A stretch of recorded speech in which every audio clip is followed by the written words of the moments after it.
एक फकीर जो एक वृक्ष के नीचे ध्यान कर रहा था, रोज एक लकड़हारे को लकड़ी काटते ले जाते देखता था। एक दिन उससे कहा कि सुन भाई, दिन भर लकड़ी काटता है, 2 जून रोटी भी नहीं जुट पाती। तू जरा आगे क्यों नहीं जाता? वहां आगे चंदन का जंगल है, एक दिन काट लेगा, 7 दिन के खाने के लिए काफी हो जाएगा।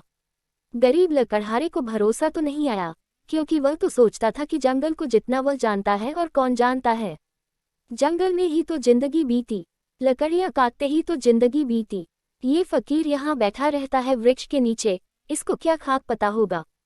मानने का मन तो न हुआ, लेकिन फिर सोचा कि हर्ज क्या है, कौन जाने ठीक ही कहता हो, फिर झूठ कहेगा भी क्यों। शांत आदमी मालूम पड़ता है, मस्त आदमी मालूम पड़ता है। कभी बोला भी नहीं इसके पहले, एक बार प्रयोग करके देख लेना जरूरी है। तो गया, लौटा, फकीर के चरणों में सिर रखा और कहा कि मुझे क्षमा करना, मेरे मन में बड़ा संदेह आया था, क्योंकि मैं तो सोचता था कि मुझसे ज्यादा लकड़ियां कौन जानता है। मगर मुझे चंदन की पहचान ही न थी। मेरा बाप भी लकड़हारा था, उसका बाप भी लकड़हारा था। हम यही काटने की, जलाओ, लकड़ियां काटते काटते जिंदगी बिताते रहे। हमें चंदन का पता भी क्या, चंदन की पहचान क्या। हमें तो चंदन मिल भी जाता तो भी हम काटकर बेच आते उसे बाजार में ऐसे ही। तुमने पहचान बताई, तुमने गंध जतलाई, तुमने परख दी। जरूर जंगल है, मैं भी कैसा अभागा, काश पहले पता चल जाता।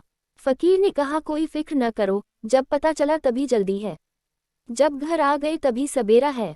दिन बड़े मजे में कटने लगे। एक दिन काट लेता, 7-8 दिन, 10 दिन जंगल आने की जरूरत ही न रहती। एक दिन फकीर ने कहा, मेरे भाई, मैं सोचता था कि तुम्हें कुछ अक्ल आएगी।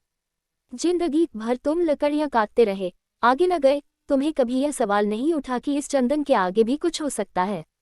उसने कहा, ये तो मुझे सवाल ही न आया, क्या चंदन के आगे भी कुछ है? उस फकीर ने कहा, चंदन के जरा आगे जाओ तो वहां चांदी की खदान है। लकड़ियां वकैया काटना छोड़ो, एक दिन ले आओगे, 2-4-6 महीने के लिए हो गया।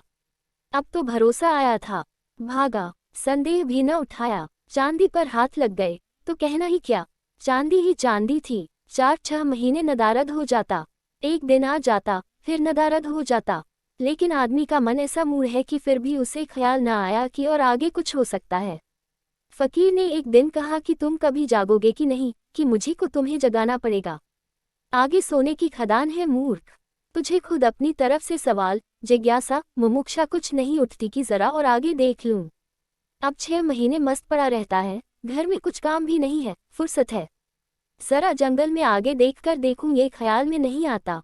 उसने कहा कि मैं भी मंदभागी, मुझे ये ख्याल ही न आया, मैं तो समझा चांदी, बस आखिरी बात हो गई, अब और क्या होगा। गरीब ने सोना तो कभी देखा न था, सुना था। फकीर ने कहा, थोड़ा और आगे सोने की खदान है, और ऐसे कहानी चलती है। फिर और आगे हीरों की खदान है, और ऐसे कहानी चलती है।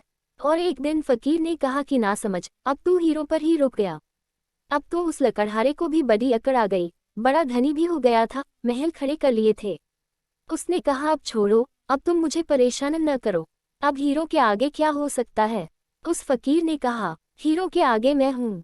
तुझे ये कभी ख्याल नहीं आया कि यह आदमी मस्त यहाँ बैठा है, जिसे पता है हीरो की खदान का, वह हीरे नहीं भर रहा है, इसको जरूर कुछ और आगे मिल गया होगा, हीरो से भी आगे इसके पास कुछ होगा। तुझे कभी यह सवाल नहीं उठा? रोने लगा वह आदमी, सिर पटक दिया चरणों पर, कहा कि मैं कैसा मूढ़ हूँ, मुझे ये सवाल ही नहीं आता। तुम जब बताते हो तब मुझे याद आता है, ये तो मेरे जन्मों जन्मों में नहीं आ सकता था ख्याल कि तुम्हारे पास हीरो से भी बड़ा कोई धन है। फकीर ने कहा, उसी धन का नाम ध्यान है। अब खूब तेरे पास धन है, अब धन की कोई जरूरत नहीं। अब जरा अपने भीतर की खदान खोद, जो सबसे कीमती है।